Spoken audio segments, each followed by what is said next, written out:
Hello students. आज तुम लोगों के इस रिवीजन सीरीज में हम लोग जो है वर्क एनर्जी पावर का रिवीजन स्टार्ट कर रहे हैं। चलो फटाफट हम लोग स्टार्ट करते हैं, ठीक है ना? हाँ, सब कुछ ओके। चलो, सो WEP वर्क एनर्जी पावर।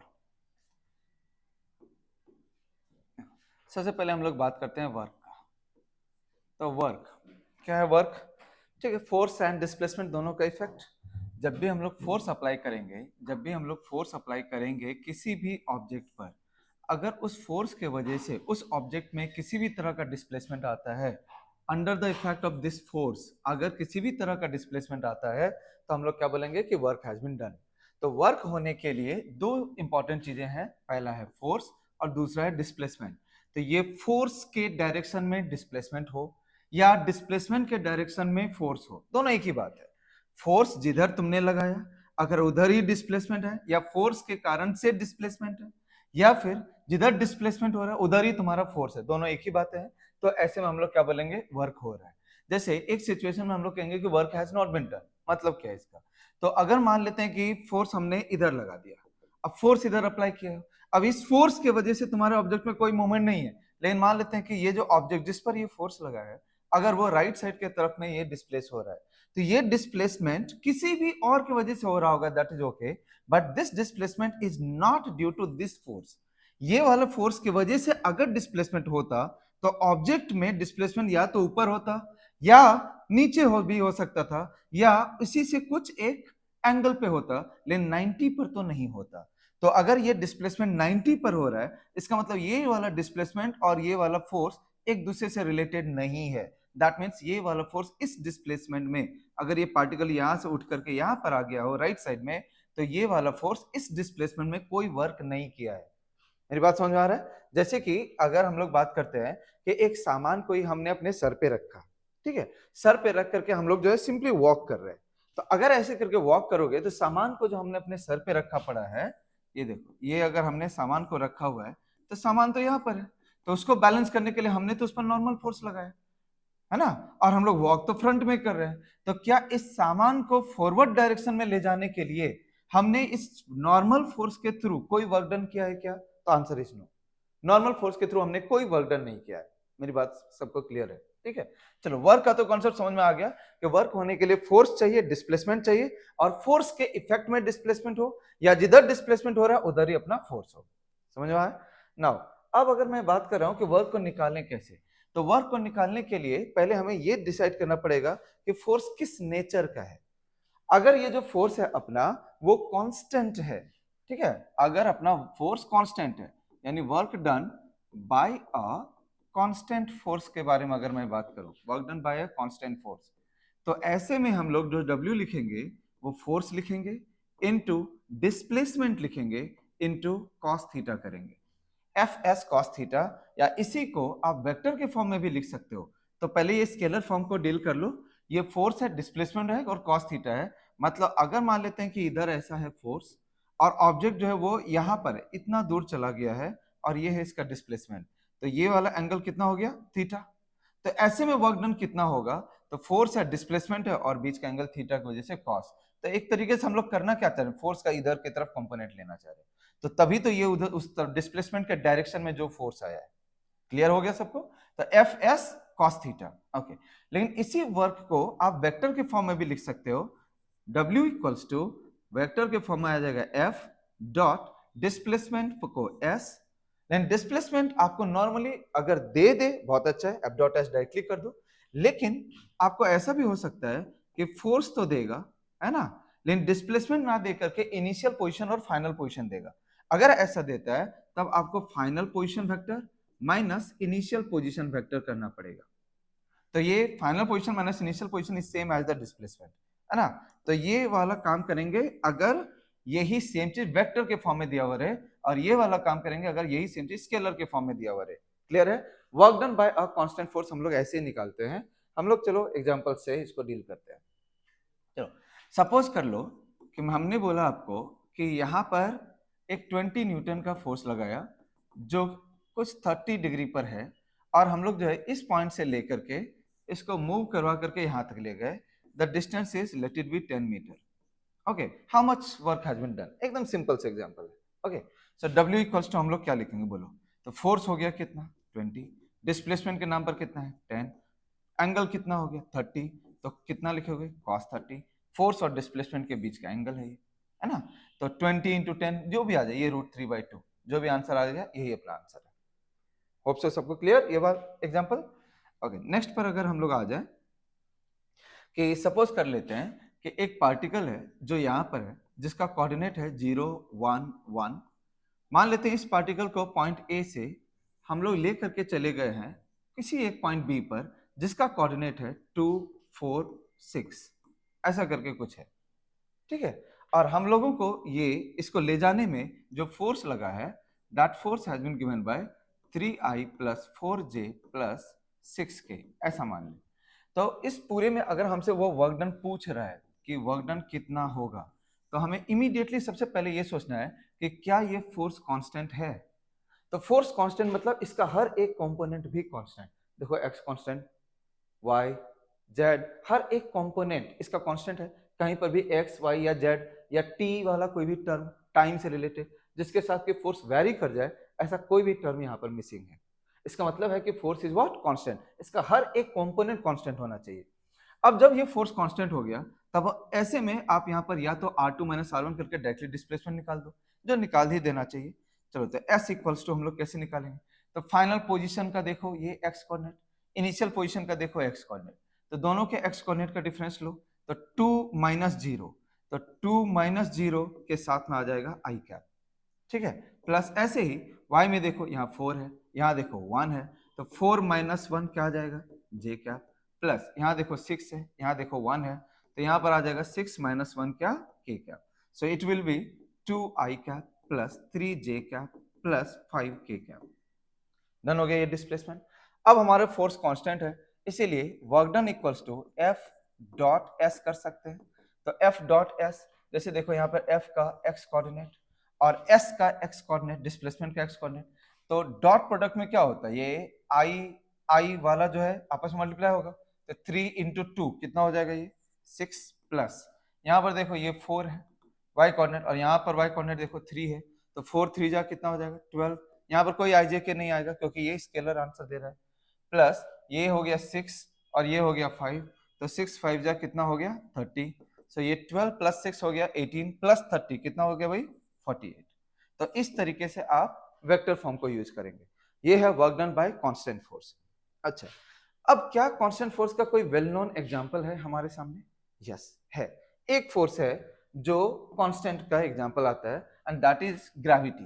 तो हम लोग वर्क डन बाय ग्रेविटी को एक work done bye constant force का एग्जांपल मानते हैं। तो वर्क डन बाय ग्रेविटी, तो ग्रेविटी यानी mg, ग्रेविटेशनल फोर्स मतलब क्या हो गया, कौन सा वाला फोर्स mg, ये किधर लगता है हमेशा डाउनवर्ड, ये सारी बातें हमें पता है। तो अब सपोज कर लो कि ये ग्राउंड है, कोई एक ऑब्जेक्ट है जो यहाँ पर है और यहाँ पर से ये किसी भी पाथ से इस पॉइंट पर पहुंच जाता है, ठीक है। इसका डिस्प्लेसमेंट कुछ हो गया ऐसा, ये हो गया इसका डिस्प्लेसमेंट, पॉइंट ए से पॉइंट बी पर पहुंचा है ऐसे करके। इसका जो इनिशियल हाइट है वो है h1, इसका जो फाइनल हाइट है वो है h2, मतलब ये जो a से b तक पहुंचा इसका डिस्प्लेसमेंट है s, और अगर हमें इसका y में अगर मैं पकड़ूं तो इस डिस्प्लेसमेंट वैल्यू को मैं कलर अलग करके बता रहा हूं, इस डिस्प्लेसमेंट वैल्यू को मैं लिख रहा हूं h, और इस वाले डिस्प्लेसमेंट को यहां से यहां तक को इसको मैं लिख रहा हूं d। मतलब इसका जो डिस्प्लेसमेंट है ना वो h और d के टर्म्स में मैंने लिखा यहाँ पर। बाकी इसका इनिशियल हाइट कितना था, इसका इनिशियल हाइट h1, ठीक है, और फाइनल हाइट कितना है h2। तो what is the work done by gravity in moving the object from a to b, work done by gravity. तो देखो वर्क डन बाय ग्रेविटी का खास बात क्या है, डेरिवेशन नहीं समझाना मुझे। वर्क डन बाय ग्रेविटी का खास बात क्या है कि देखो डिस्प्लेसमेंट तो ऐसा है, लेकिन वर्क डन बाय ग्रेविटी को इस डिस्प्लेसमेंट से मतलब नहीं है, इस डिस्प्लेसमेंट से कोई मतलब नहीं। क्यों? क्योंकि फोर्स हमेशा किधर लगता है, डाउनवर्ड डायरेक्शन में। तो हमारा वर्क डन क्या होता है बताओ, जिधर फोर्स उधर कितना डिस्प्लेसमेंट, या जिधर डिस्प्लेसमेंट उधर कितना फोर्स, बात यही है। तो यहाँ पर जिस डायरेक्शन में फोर्स है यानी वो डाउनवर्ड डायरेक्शन है, और डाउनवर्ड डायरेक्शन में कितना सा डिस्प्लेसमेंट है that is only h. So work done by gravity का अगर मैं बात करूं, work done by gravity it is simply mg force हो गया इनटू कितना का ये डिस्प्लेसमेंट दिया h का, तो mg भी नीचे, डिस्प्लेसमेंट भी h भी नीचे, सो दोनों के बीच का एंगल कितना हो गया 0, सो mgh इनटू cos 0. सो ये ओवरऑल आंसर क्या बन गया mgh. तो ये h जो है ये ऊपर गया या नीचे गया, तो ये नीचे गया है. हमें पता है ये जो h है वो डिस्प्लेसमेंट इन विच डायरेक्शन है, in downward direction. It is h which is the displacement in downward direction. अगर एक बॉल वहां से 10 मीटर नीचे आ गया तो कितना का वर्क डन होगा, तो mg इंटू 10. क्लियर है. अगर यहीं पर ये डिस्प्लेसमेंट ऊपर हो जाता तो mg नीचे लगता और h ऊपर होता, तो यहां पर एंगल तो 180 बन जाता. एंगल 180 बनता, cos 180 के जगह पे -1 होता और यहाँ माइनस mgh हो जाता. तो यहाँ पर अलग अलग केसेस की वजह से अलग अलग टाइप का तुम्हें फॉर्मूला देखने को मिल जाएगा. तो हम लोग उन सब फॉर्मूलाज को अवॉइड कर सकते हैं. हम लोग यहाँ पर वर्क डन बाय ग्रेविटी को mgh याद रख सकते हैं, जहां पर h किधर है नीचे की तरफ. अगर ऊपर गया तो work done by gravity is minus mgh. फिर से मैं यहाँ पर रिपीट कर दे रहा हूं, किसी भी वजह से ये जो ऑब्जेक्ट है अपने लेवल से अगर नीचे के तरफ गया है तो work done by gravity equals two plus mgh, जितना वो डिस्टेंस नीचे गया. ठीक है. अगर किसी भी वजह से यही सेम ब्लॉक जो है वो ऊपर की तरफ चला गया, जैसे मान लेते हैं कि ये यहीं पर से या यहां पर मैं बता यहां पर से ये किसी भी वजह से यहां पर चला गया, तब ऐसे में अगर ये ऐसा गया है तो वर्क डन बाय ग्रेविटी जो होगा वो हो जाएगा माइनस mgh. तो जितना हाइट ये नीचे आया वो h है, या जितना हाइट ये ऊपर गया वो h है. तो हाइट इज h, नीचे आने से प्लस और ऊपर जाने से माइनस. होप सो सबको ये याद रह जाएगा. Work done by gravity is how much mgh. Work done by gravity is mgh. नीचे आने से प्लस या माइनस और ऊपर जाने से माइनस, बस ऐसे करके ध्यान रखना है. And work done by gravity is the example of work done bye constant force. Done. Okay. अब हम लोग आते हैं नेक्स्ट एग्जांपल पे. Work done bye next example है नेक्स्ट कॉन्सेप्ट पे, work done by variable force.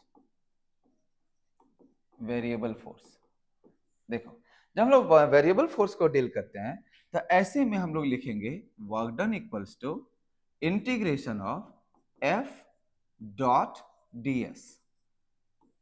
ठीक है. Work done equals to integration of F dot ds. Now this will become our formula. Okay. अब ये वाला जो है नीट के पॉइंट ऑफ व्यू से कुछ अगर स्टैंडर्ड फॉर्मेट है तो वो काम का है, लेकिन इन जनरल अगर ये बहुत टफ बनाना चाहे तो इसमें बन जाएगा, बट हमारे एग्जाम के लिए उतना इंपॉर्टेंट नहीं रहेगा. तो अपने एग्जाम के लिए क्या इंपॉर्टेंट है, जैसे फोर्स है, तो अगर एक ऑब्जेक्ट पर फोर्स लग रहा है तो वो फोर्स सिर्फ x में लग रहा है, ऐसा करके. जैसे ये f का वैल्यू मान लेते हैं 2x + 5 है, तो ऑब्वियसली ये force is acting along x, और किसी और फोर्स की बात कर नहीं रहे. और ऑब्जेक्ट भी जो है वो यहाँ से x डायरेक्शन में मान लेते हैं, यहाँ पर से x = 0 से यहाँ पर आ गया x = 5 पर. तो ऐसे वाले टाइप के क्वेश्चंस में क्या है, force is also along x, displacement is also along x.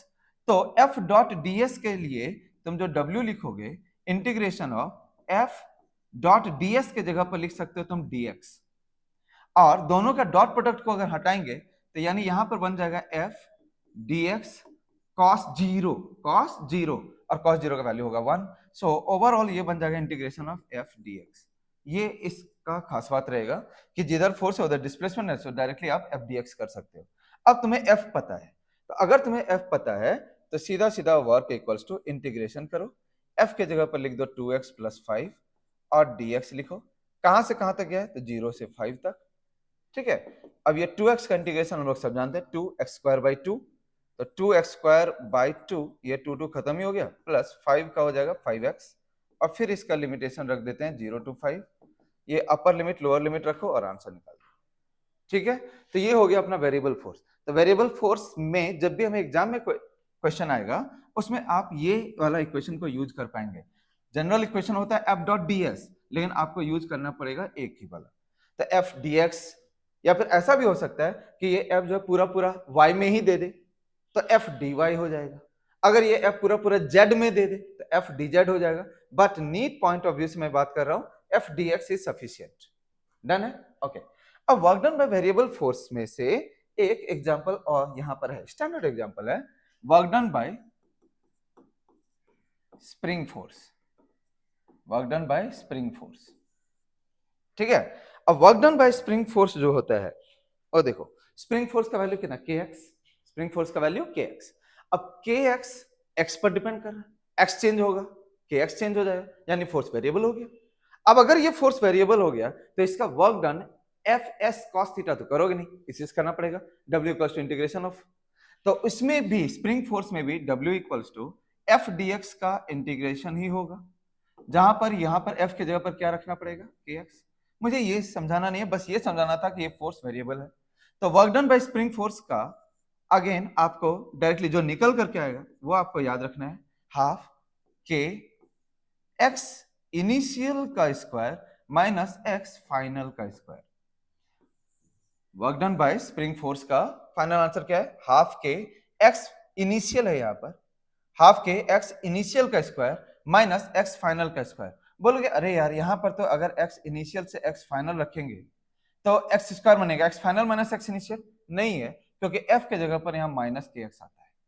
ठीक है, उस माइनस के वजह से यहां पर चीजें बदल रही है। सो आपको पहले इसको याद करो।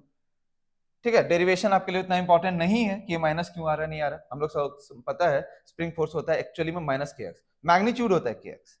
ठीक है, सो आपको वहां पर नहीं, आपको इस पॉइंट पे पहले ध्यान देना है, work done by spring force कितना होता है, half k x initial square minus x final square. Work done by spring force कितना होता है, half k x initial square minus x final square. X क्या है, चाहे एक्स इनिशियल हो चाहे एक्स फाइनल हो, वो इनिशियल इलोंगेशन या इनिशियल कॉम्प्रेशन। एक्स एफ क्या है, एक्स फाइनल जो है फाइनल इलोंगेशन या फाइनल कॉम्प्रेशन। ठीक है, जैसे अब इसको एक एग्जांपल से लेकर के डील करते हैं। फॉर एग्जाम्पल सपोज कर लेते हैं ये एक स्प्रिंग है जो अपने नेचुरल पोजीशन पर है, मतलब नेचुरल पोजीशन पर होने का मतलब हो गया एक्स इनिशियल कितना हो गया, 0। अब यहां से हमने सपोज कर लो कि यहां तक लेकर के गए जिसका कि ये डिस्टेंस जो है वो 1 सेंटीमीटर है, इस के का वैल्यू जो है वो आप मान लो 200 न्यूटन पर मीटर। ठीक है, उसने बोला कि पोजीशन ए से पोजीशन बी तक ले जाने में स्प्रिंग फोर्स कितना वर्क करता है। तो वर्क डन बाय स्प्रिंग बोलो क्या लिखोगे, हाफ के जगह पर कितना है 200, एक्स इनिशियल की जगह पर कितना हो गया, एक्स इनिशियल तो ये अनडिफॉर्म्ड था तो यानी ये 0 माइनस एक्स फाइनल कितना हो गया 1, तो 1 का स्क्वायर, लेकिन वो तो सेंटीमीटर में है तो 0.01 का स्क्वायर। तो अब यहाँ पर हो जाएगा ये 2 से ये गया 100, वहां पर बन गया, ये फाइनल आंसर माइनस में आ रहा है तो माइनस माइनस माइनस क्या 100 इंटू 0.01 का स्क्वायर यानी हो गया 10⁻⁻⁴, सो माइनस 10⁻⁻2 जूल।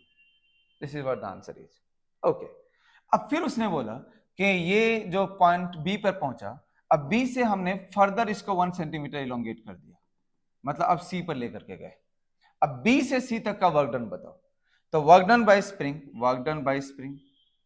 ठीक है, अब अगर मैं इसके लिए निकालूं फिर से हाफ के, इस बार एक्स इनिशियल की जगह बी से सी बोल रहा है ना, ये बी टू सी बोल रहा है, बी टू सी, तो बी पोजीशन इनिशियल हो गया, तो एक्स इनिशियल के जगह पर तब ये रखोगे 1 यानी 0.01 का स्क्वायर माइनस एक्स फाइनल यानी फाइनल पोजीशन। अब फाइनल पोजीशन यानी फाइनल डिफॉर्मेशन, तो फाइनल डिफॉर्मेशन हमेशा ही यहां से नापते हैं अनडिफॉर्म्ड पोजीशन से, तो ये वाला वैल्यू हो जाएगा फाइनल डिफॉर्मेशन, तो यानी वो कितना हो जाएगा 2 सेंटीमीटर।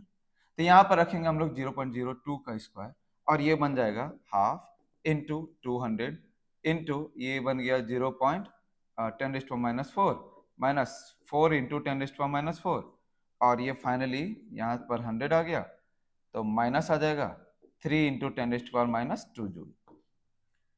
ठीक है, तो ये एग्जांपल हमारे लिए काम का है कि अगर अनडिफॉर्म्ड से डिफॉर्म पे जाते हैं और फिर एक डिफॉर्म्ड पोजीशन से फर्दर डिफॉर्म्ड पोजीशन पे जाते हैं, तो एक्स इनिशियल एक्स फाइनल को याद रखना है। अब यहाँ पर आप एक डायरेक्टली भी चीजों को याद रख सकते हो, अगर कभी भी वर्क डन बाय स्प्रिंग अगर पूछे फ्रॉम अनडिफॉर्म्ड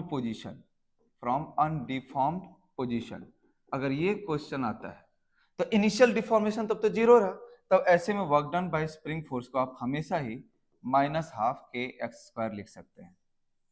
लेकिन ध्यान में रहे ये तभी आप लिखेंगे जब इनिशियल पोजीशन क्या था, अनडिफॉर्म था। डन है, जब इनिशियल पोजीशन अनडिफॉर्म था then work done by spring को आप minus half k x square लिख सकते हो। सो अभी तक में जो हमने बात किया है वो work done bye constant force, work done by variable force, दोनों के एक एक एग्जांपल है, ग्रेविटी और स्प्रिंग। चलो अब मैं आपको थोड़ा सा इसी का ग्राफिकल मीनिंग को समझाता हूं। तो फ्रॉम ग्राफ अगर बात करते हैं तो ग्राफिकल मीनिंग में क्या आएगा, तो कभी भी अगर फोर्स वर्सेस डिस्प्लेसमेंट का अगर ग्राफ दिया हुआ रहे, एफ एक्स ग्राफ अगर दिया रहे, तो हमें पता ही है वर्क डन इक्वल्स टू क्या होता है, integration of F D x, है ना।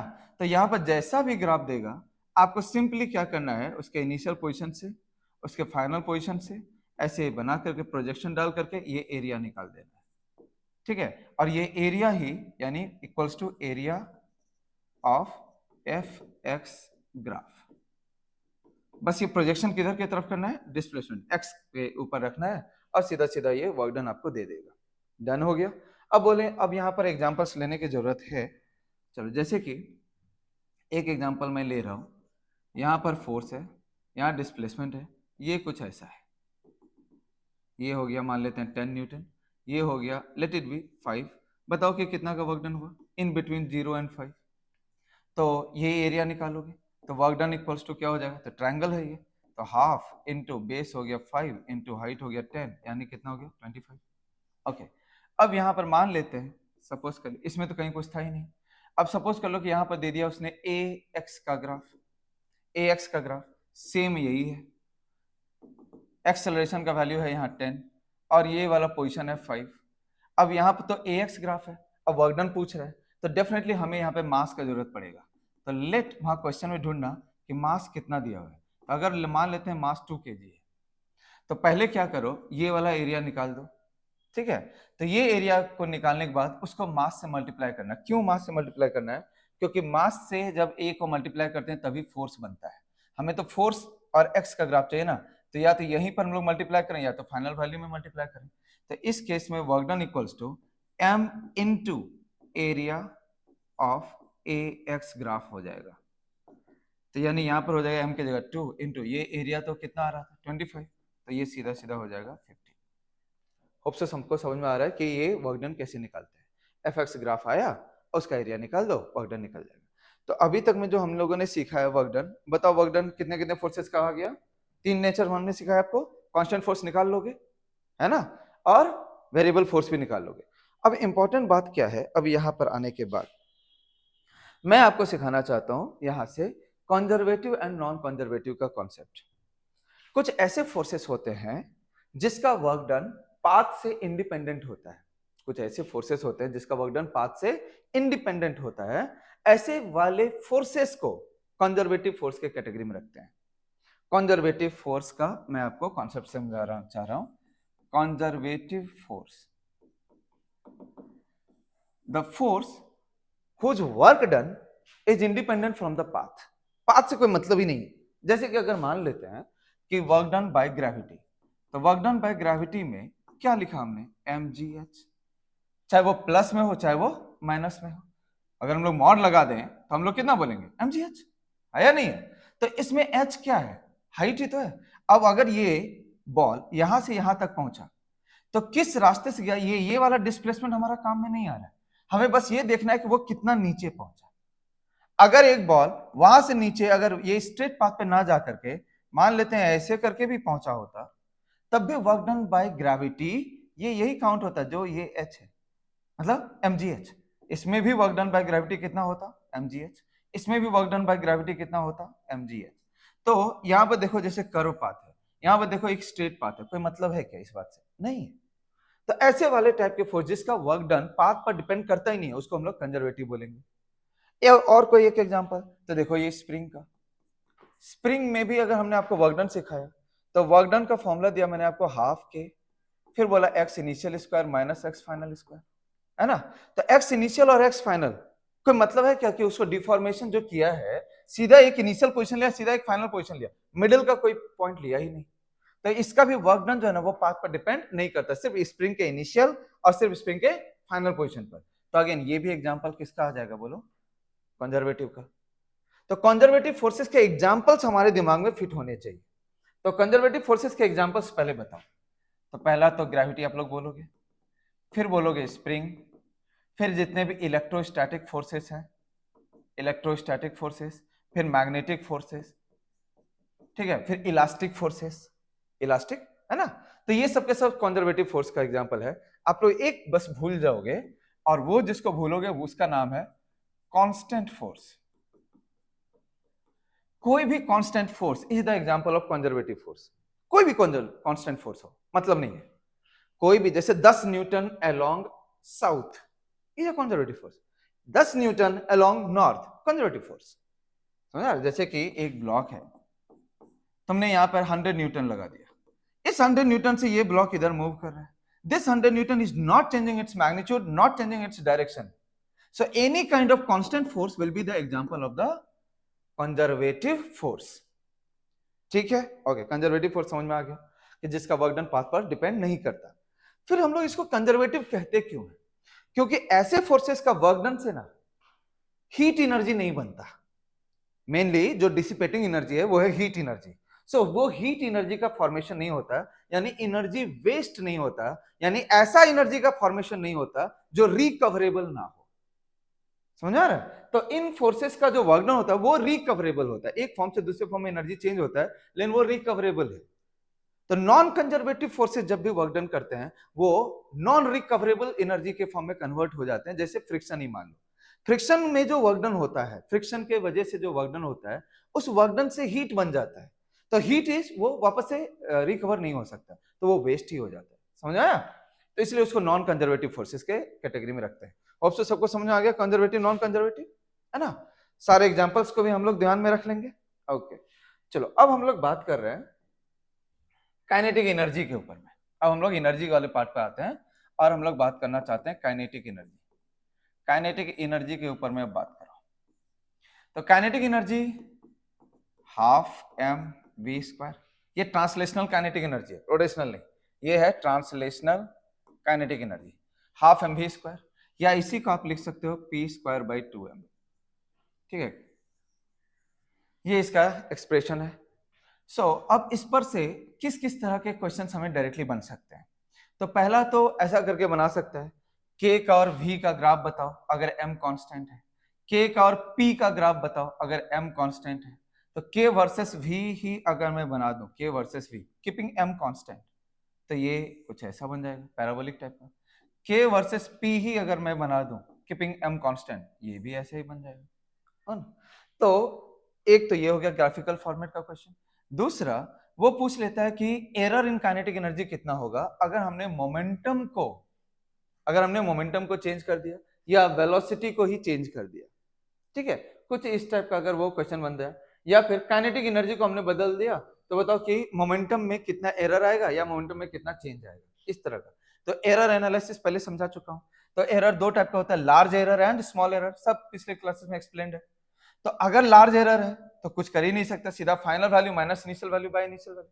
अगर स्मॉल एरर है तो इन केस ऑफ स्मॉल एरर मैं बता रहा हूं कि अगर मान लेते हैं मुझे k का और ये यहां पर का रिलेशन लिखना है, तो dk/k इंटू 100 इक्वल्स टू लिखेंगे dm/m into 100 plus 2 times dv/v into 100। अगर m कांस्टेंट है तो ये वाला टर्म 0 हो जाएगा, सिर्फ वही रहेगा। चलो अब इसका k और p वाले को हम लिख रहे हैं, तो again dk/k into 100 equals to 2 times dp/p into 100 plus, यहां पर देखो ये m नीचे है, फिर भी एरर मैं लिख रहा हूं, एरर, तो एरर लिखने में यहां प्लस ही आएगा, प्लस dm/m इंटू 100। तो अगर m कांस्टेंट है तो ये 0 हो जाएगा। ठीक है, अब इसी को रिवर्स करके बात कर रहा हूं, p² इक्वल्स टू, अब देखो p² इक्वल्स टू 2mk बनेगा, तो p इक्वल्स टू क्या बना, तो p इक्वल्स टू बन गया √2mk।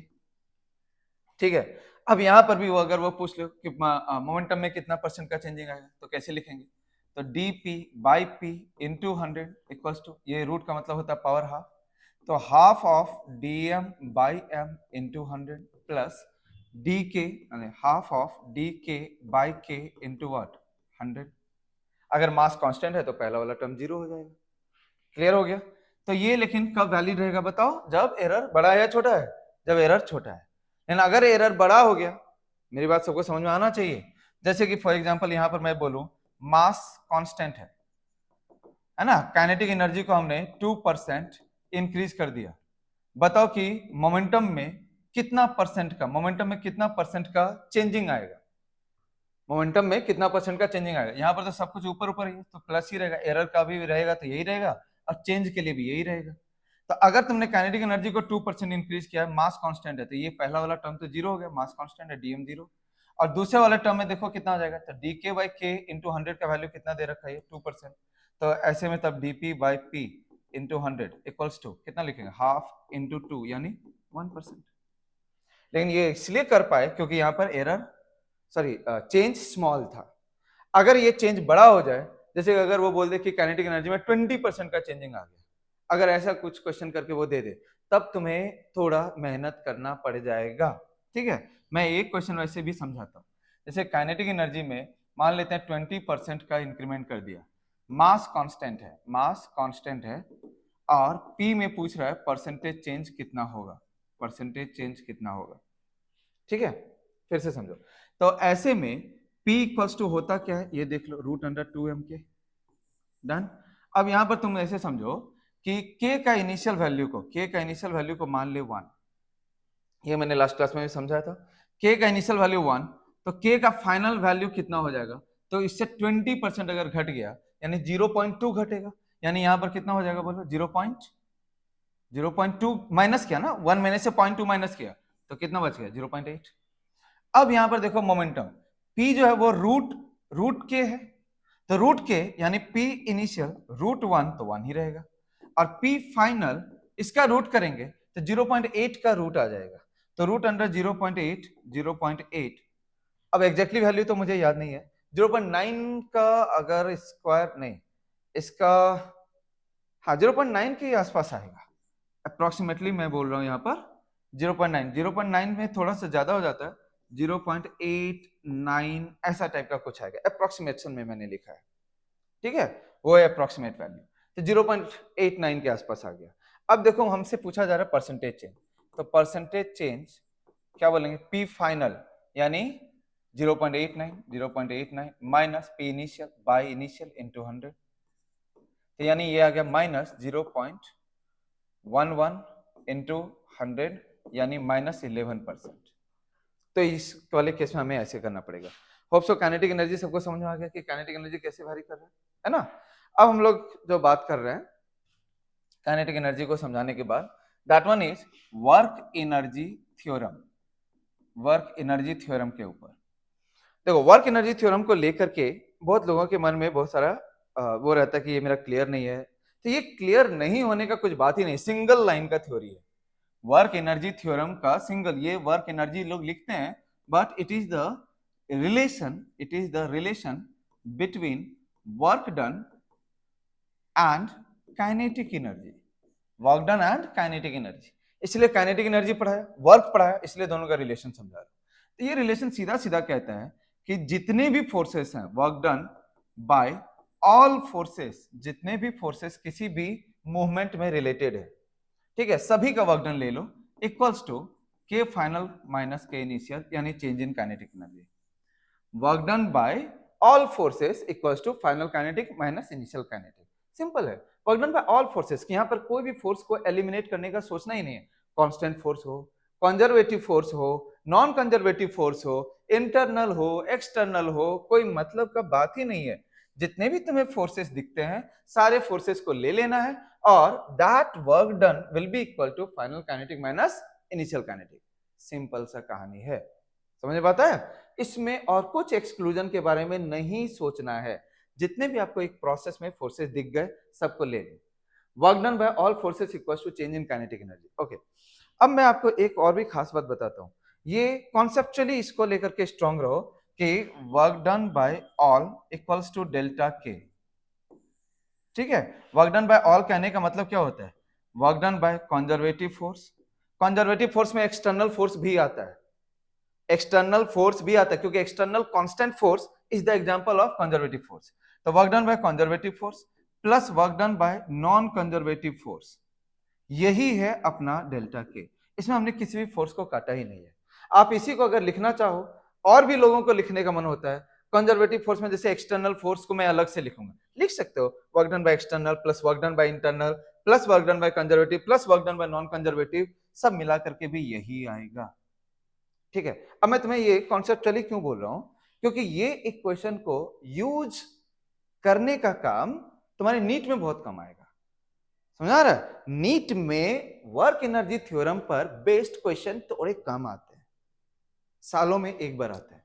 सो आपको इसके समझ करके रखना है, इस पर थ्योरेटिकल क्वेश्चन बन सकता है, बट मेरे अकॉर्डिंगली इस पर डायरेक्ट क्वेश्चन जो थोड़ा लेंथी बनता है, थोड़ा टफ भी बनता है, तो इस पर क्वेश्चंस आने का उम्मीद कम है। सो हमें जो एग्जाम में जिस क्वेश्चंस का जरूरत पड़ेगा वो होना चाहिए कंजर्वेशन ऑफ एनर्जी से।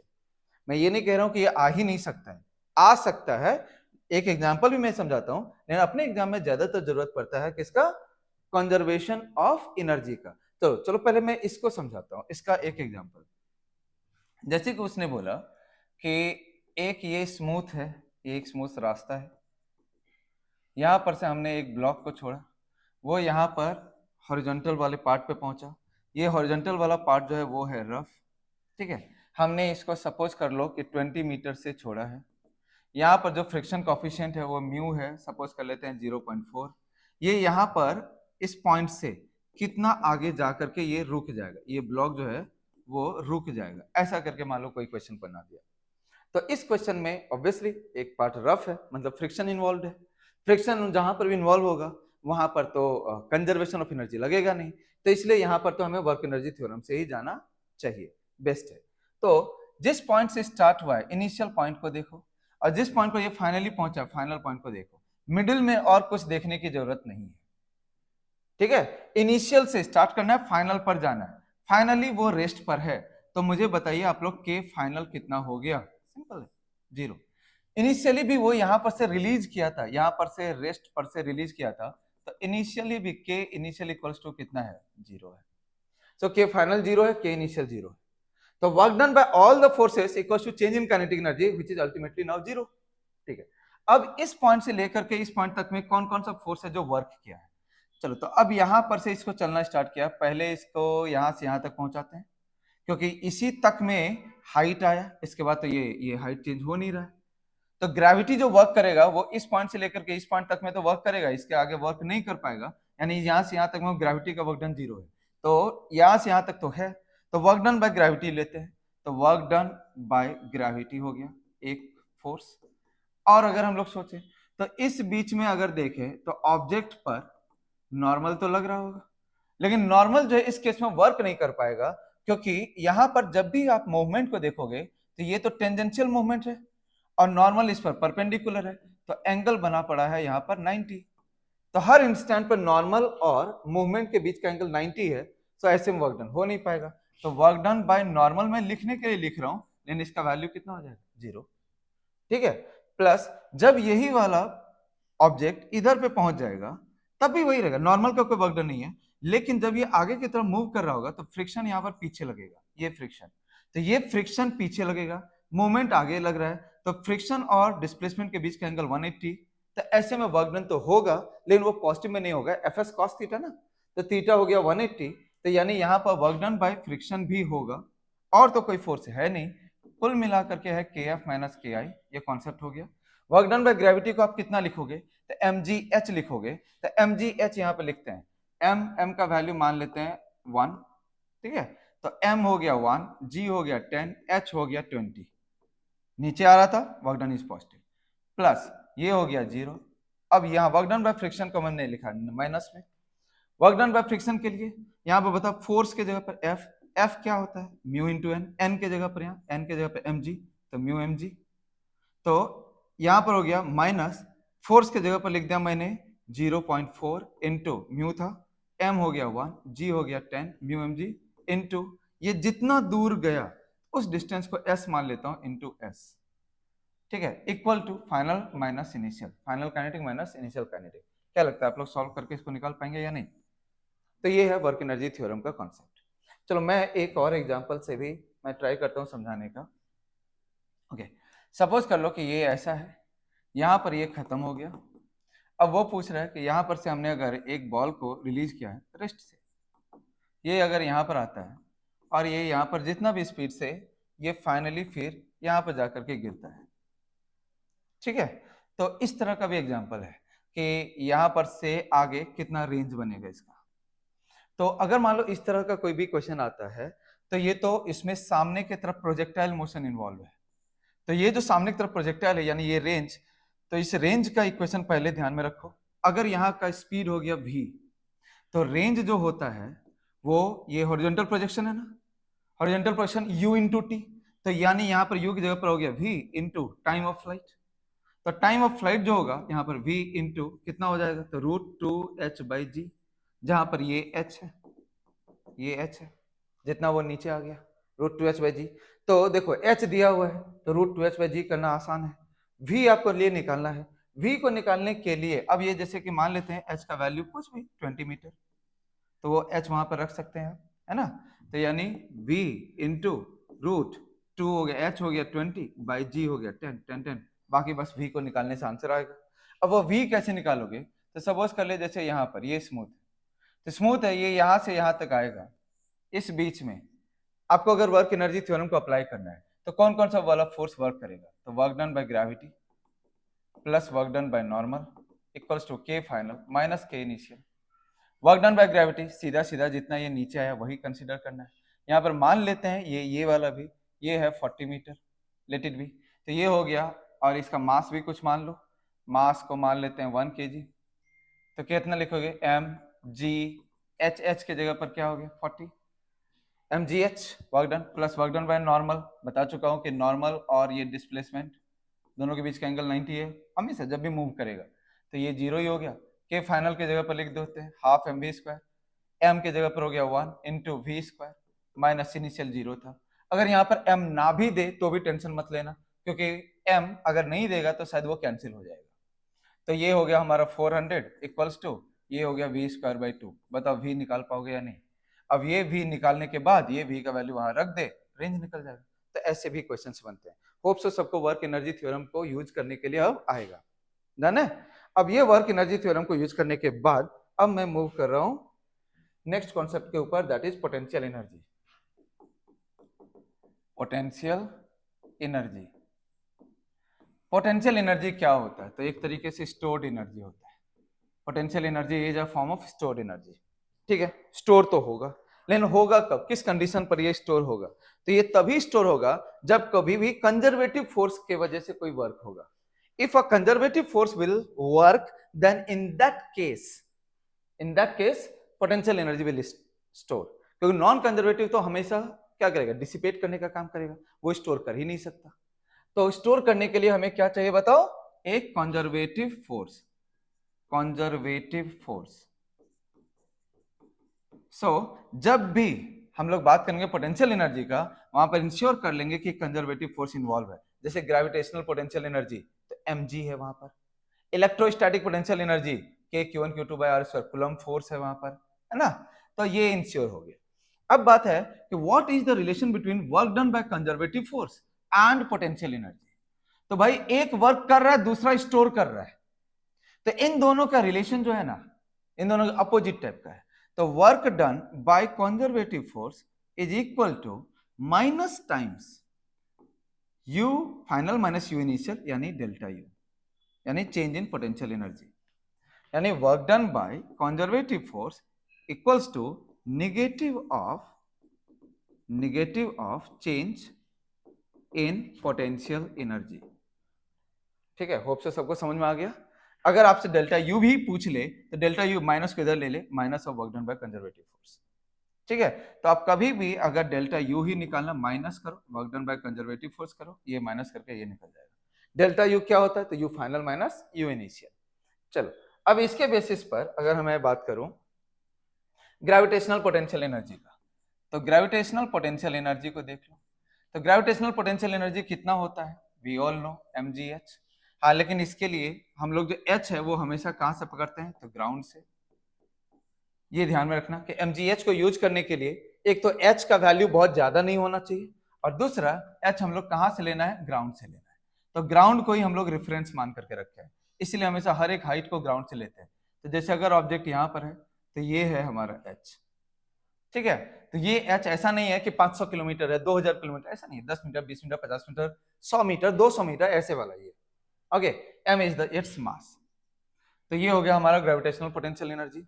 ओके, दूसरा अगर मैं बात करूं इलास्टिक पोटेंशियल एनर्जी, यानी स्प्रिंग का, स्प्रिंग पोटेंशियल एनर्जी को ही हम लोग इलास्टिक पोटेंशियल एनर्जी भी कहते हैं।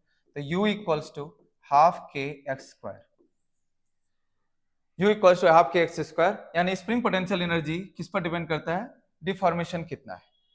तो जिस मोमेंट पर जितना ज्यादा डिफॉर्मेशन होगा उस मोमेंट पर उतना ही ज्यादा एनर्जी स्टोर होगा।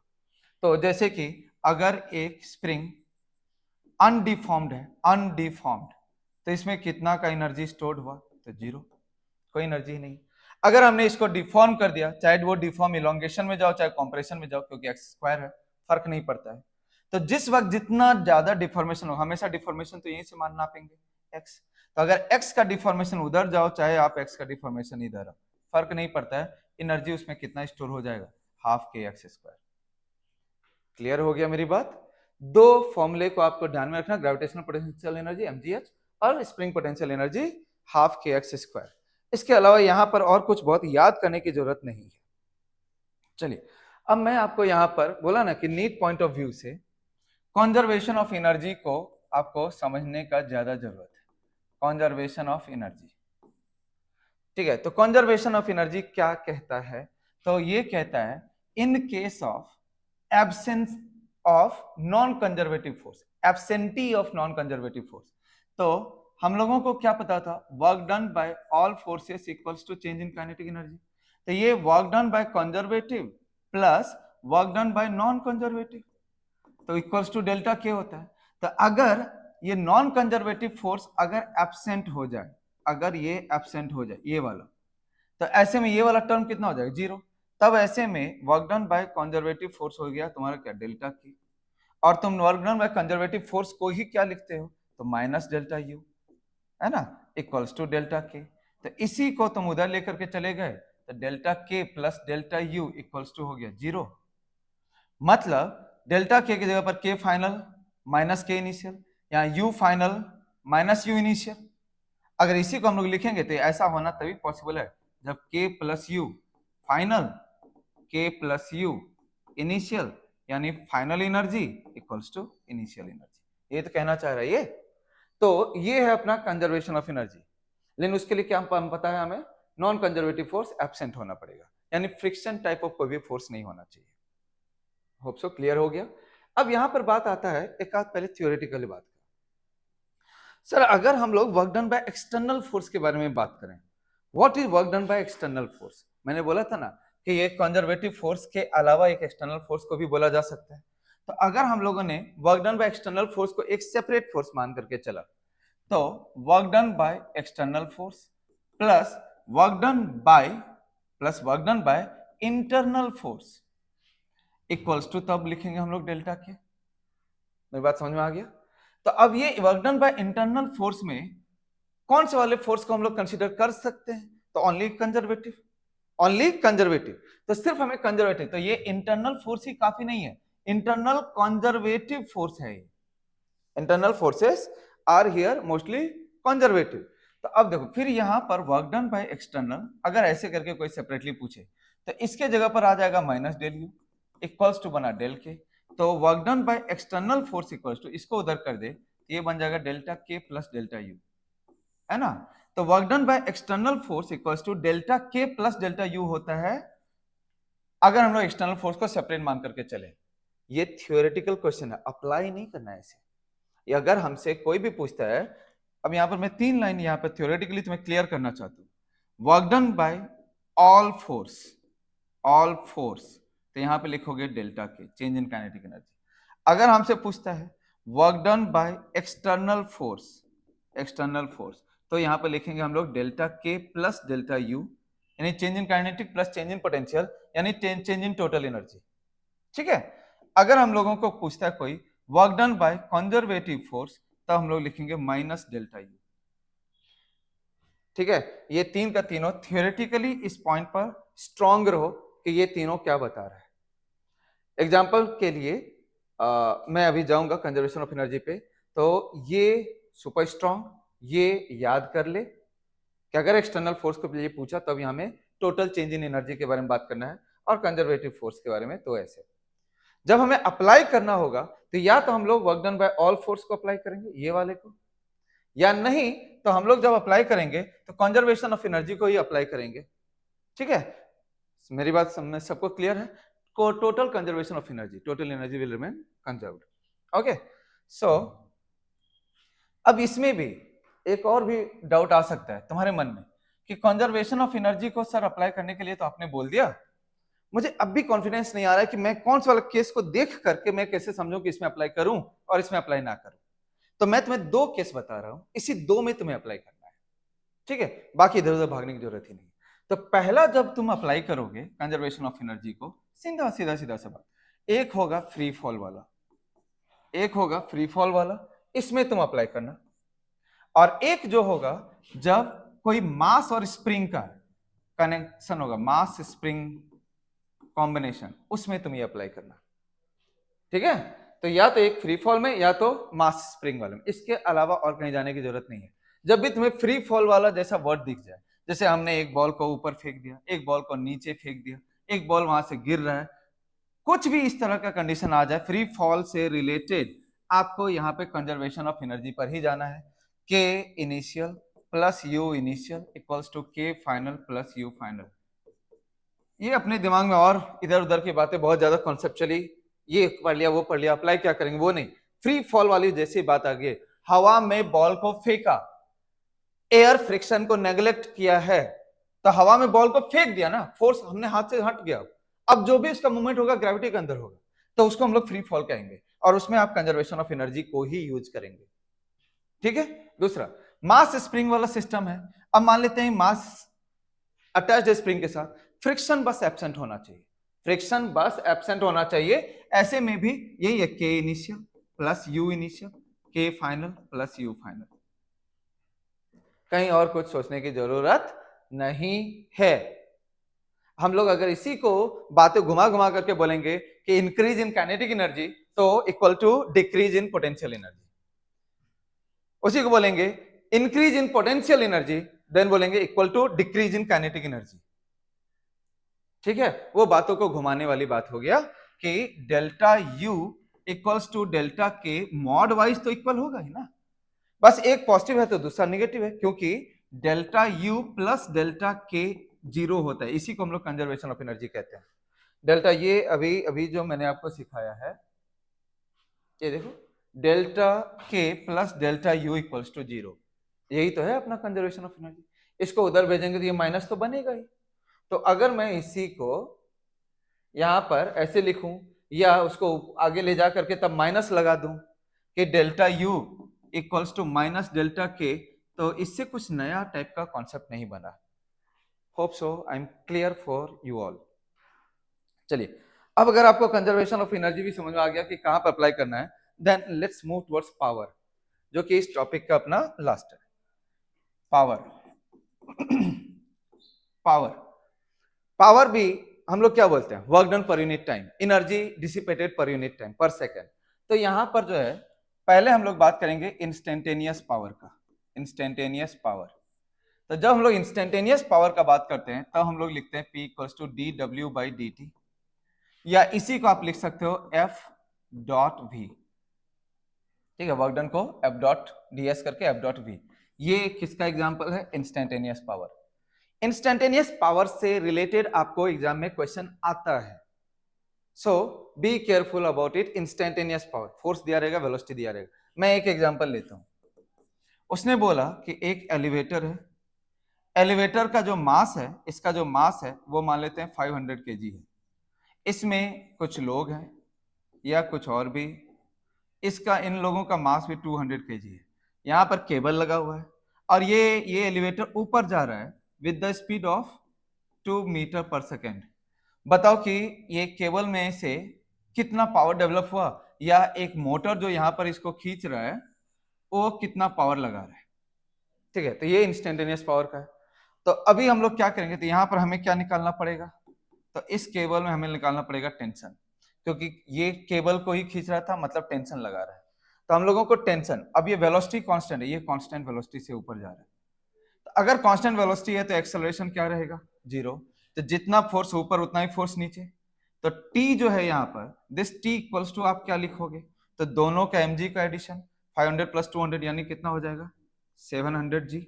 सो power due to this cable या power supplied by motor equals to force कितना है भाई, तो फोर्स की जगह पर यही है टेंशन 700 g इंटू वेलोसिटी कितना है तो 2।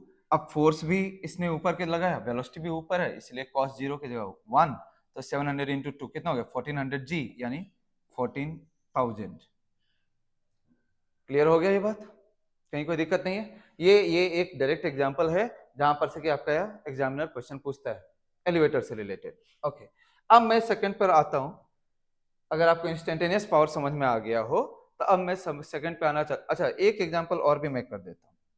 सपोज कर लो एक एग्जांपल और, मास है दिया हुआ तुम्हें 10 kg, तुम्हें डिस्प्लेसमेंट दिया हुआ है 2t² प्लस 5t प्लस 1। उसने पूछा है कि find out power delivered eight 1 second 2 second, ठीक है। तो अब इसमें हम लोग कैसे करेंगे, तो जैसे ये डिस्प्लेसमेंट दिया ना, तो सबसे पहले एक काम करो, तो पहले क्वेश्चन को मैं कंप्लीट कर देता हूँ। Find power at t equals to 2 second. तो ये लैंग्वेज से ही समझ जाना तुम्हें कि इंस्टेंटेनियस पावर।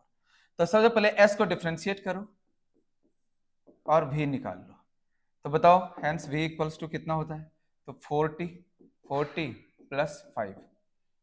डन है, ओके। तो ये वेलोसिटी हो गया। फिर एक बार और अगर इसको डिफरेंशिएट करोगे d2s/dt², तो उससे a निकल जाएगा। हेंस a इक्वल्स टू कितना आ गया, अब वो भी देख लेते हैं। a इक्वल्स टू एक बार और डिफरेंशिएट करेंगे तो ये हो जाएगा 4।